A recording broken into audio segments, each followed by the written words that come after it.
Hello, friends. Excited to back in the Great People interview series again?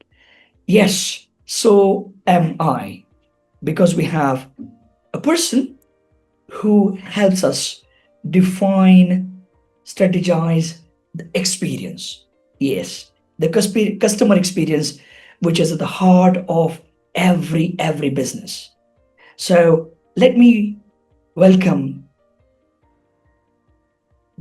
great person who's actually the founder or the reason why we have the touch point word in the Wikipedia and lot many other fantastic things that I'm going to reveal in the interview. Hank Brigman, welcome. Thank you. Great to be here. Brilliant. So he's co-founded an award-winning customer experience research consultancy. He's a speaker. He authored book. As I said, he got the word touchpoint into Wikipedia, and he's a phenomenal speaker as well. So let me give this to Hank, and could you take us briefly through your journey, and then we obviously move into some of the areas of customer experience and so on. Happy to, Sachin. Thank you so much.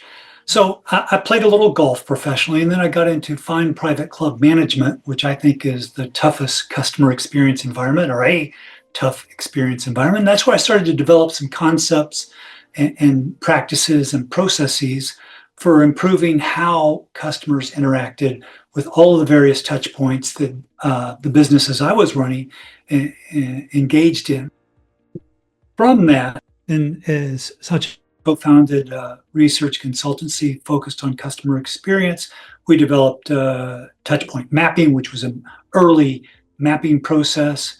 I developed an original formula for correlating net promoter score to top line revenue because we in customer experience need to be able to talk the language of the boardroom, which is financial. Wow. I've been fortunate to give keynotes on 5 continents, and I'm available on LinkedIn. Reach out. Would love to connect. Yes, absolutely. It's going to be worth connecting audiences. He's approachable and he is really the wealth of knowledge. So let's explore what we have in the store. So could you tell us a little bit more about customer experience?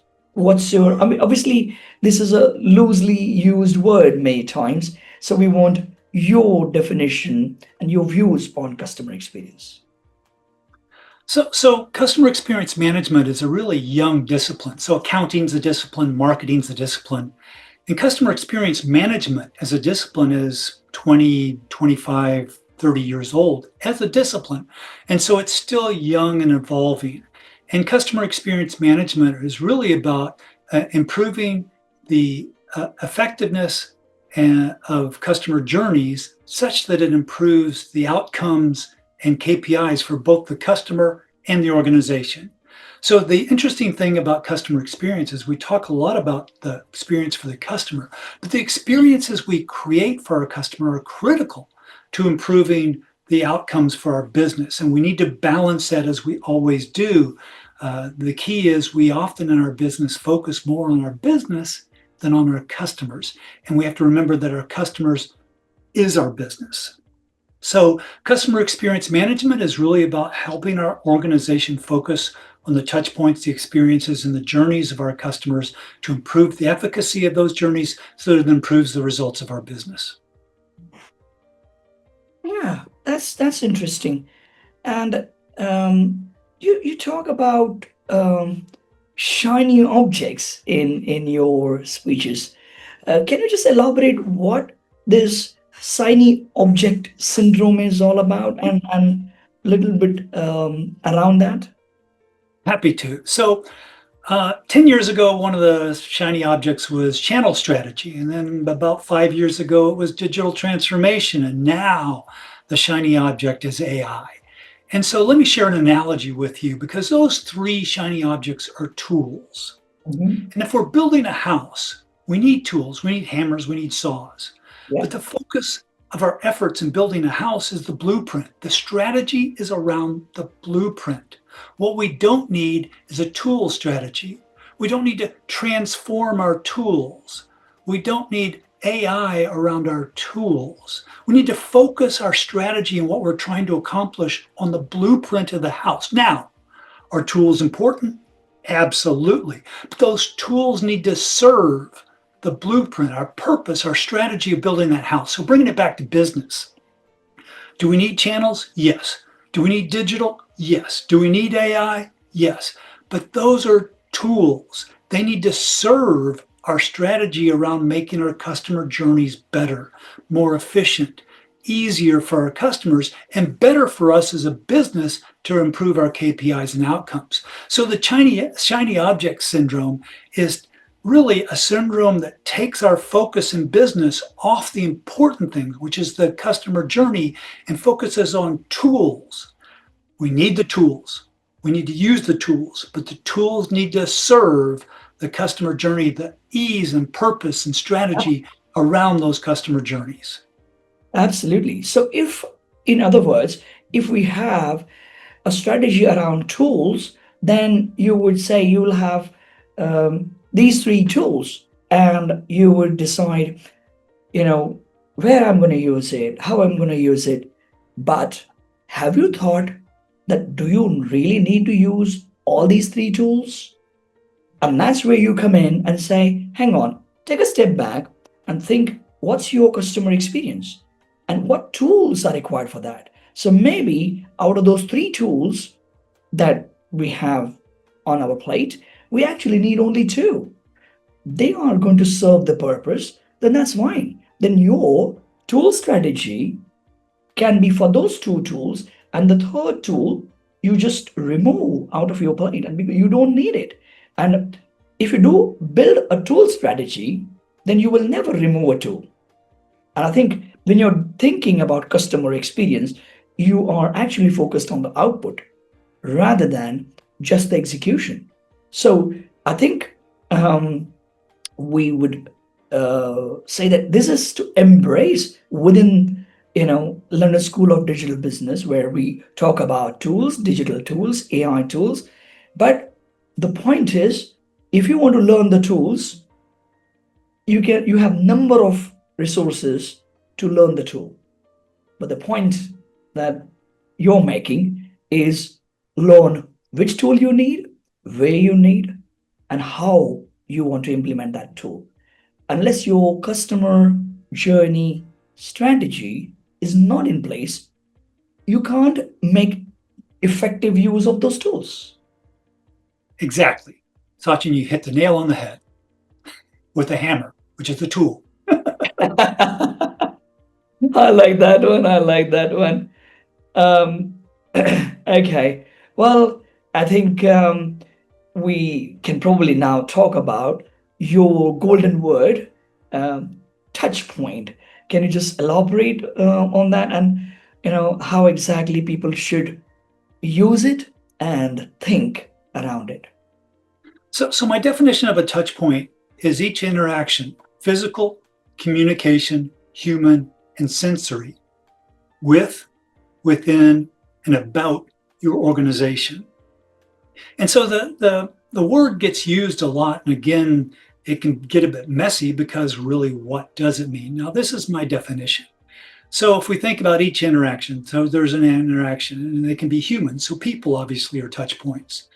They can be communication. So a brochure is a touch point. They can be physical. When you touch the brochure, it's a physical touch point. When you read the brochure, it's a communication touch point. And then there's sensory touch points. And it's interesting, Sachin, when I first defined the word touch point on Wikipedia, I had human, communication, and physical. And then I went into a movie theater and I smelled the popcorn and had that Pavlovian response. I started to drool and I was like, I want and need popcorn. And it hit me at that point in time, that sensory touch point created a reaction that was something we need to recognize in business. So the music you hear in a store and the temperatures in stores, or these things are sensory touch points that can be important.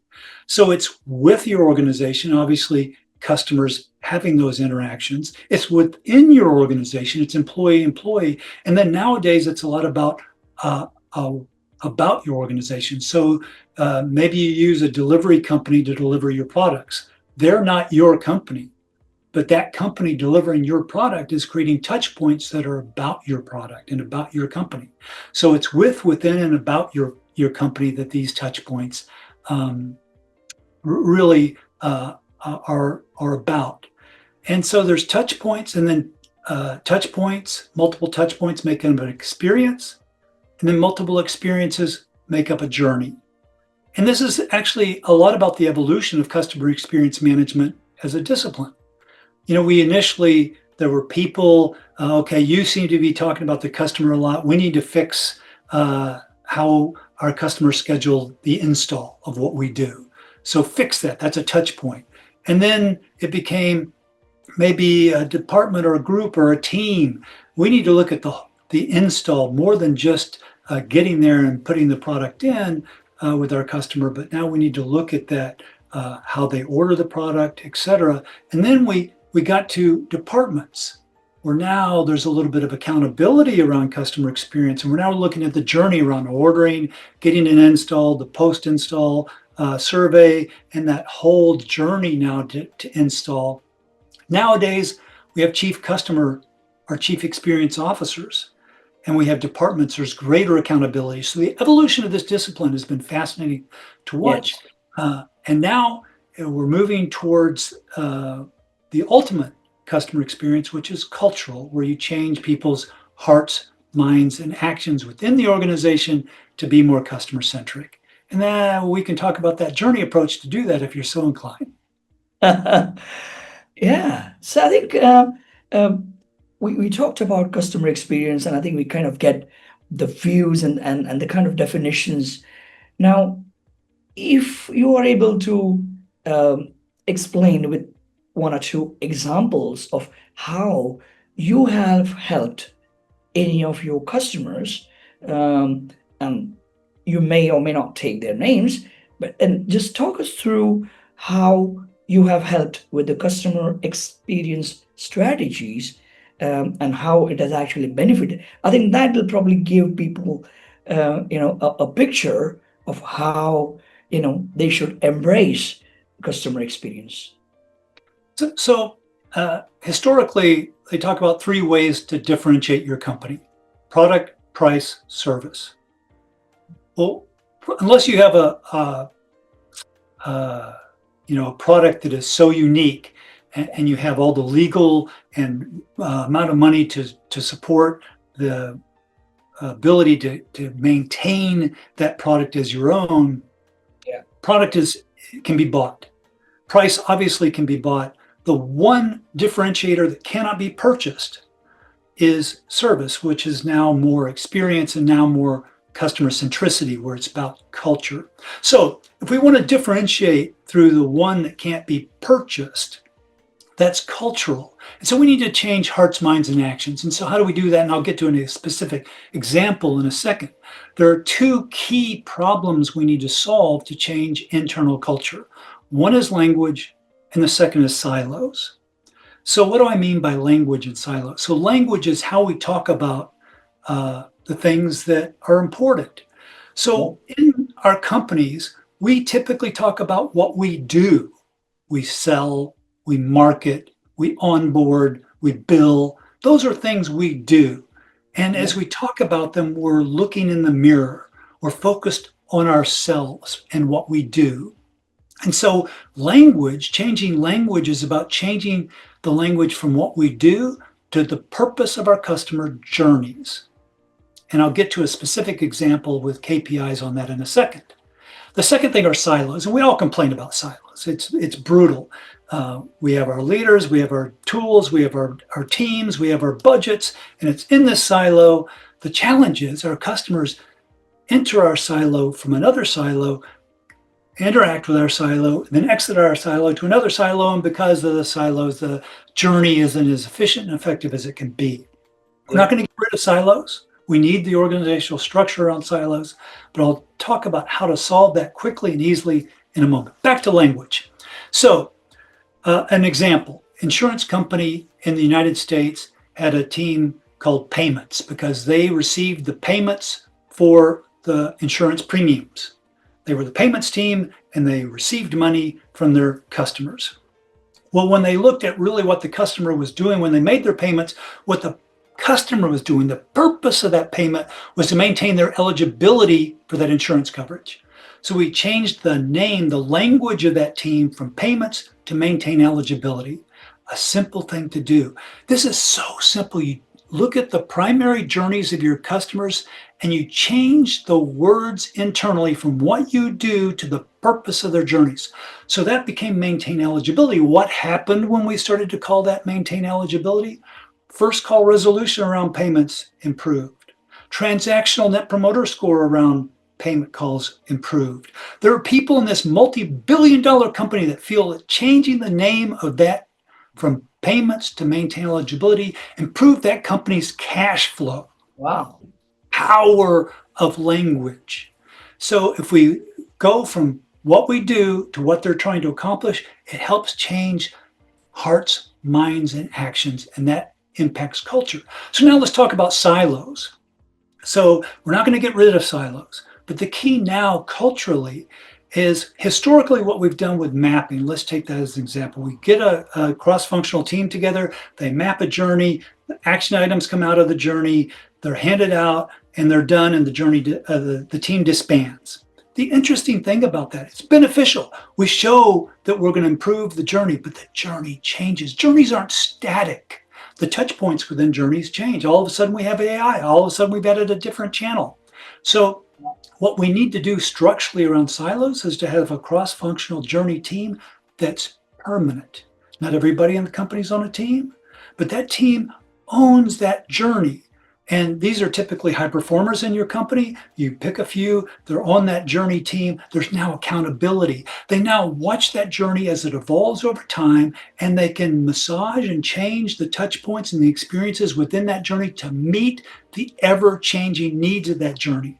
So, Sachin, those are the two key things as we look at customer centricity as a differentiator and building that as a competitive advantage and the simple ways of doing it. Change the language we use and break down the silos by having permanent journey teams. Wow. Bada bing, bada boom. Brilliant. I think, I probably got 10 more questions probably that we can go through. And I'm sure we're just warming up and you have so much to talk. But I think, we have to hold people's excitement for probably another live session or something. Because I think, the interview time is kind of holding me back. I think it was amazing to talk to you. And there's so much that you have still, to share. And I'm just excited that we continue this conversation in another format very soon. Thank you once again for being here, spending your valuable time, and wow, what a customer experience I'm having. Yes. Thank you so much, Sachin. It's been you've been wonderful, and the school's been wonderful, and I'm happy to share and happy to connect and help anybody any way I can. I love what I do, and I love helping people improve their customer experiences because, Sachin, we talk a lot about the customer, but the biggest thing to me is unhappy customers are challenges for employees. And the greatest satisfaction for me in helping companies improve the customer experience is it improves the employee experience. It makes people's professional lives better. They wake up and look forward to going to work knowing that their customers are happy as opposed to they're going to encounter frustrated, angry customers. Absolutely, absolutely. And just before we leave, just one last point. Although lots of people do understand customer experience, some think they understand customer experience, but you need a third party view to tell you what's the right customer experience for your organization. So if I'm part of London School of Digital Business and I seem to think that, well, I know customer experience, um, I think your fresh perspectives to my organization, and a third party perspective is so much important. I could probably, and it will come to me think, ah, Hank, that's wonderful point. I didn't think of that because I'm inside. So I can't see how you see that from outside. So I think you make a fantastic point there. And I, leave this interview here for people to think around what we discussed today. And thank you once again for your time. My pleasure. Thank you so much.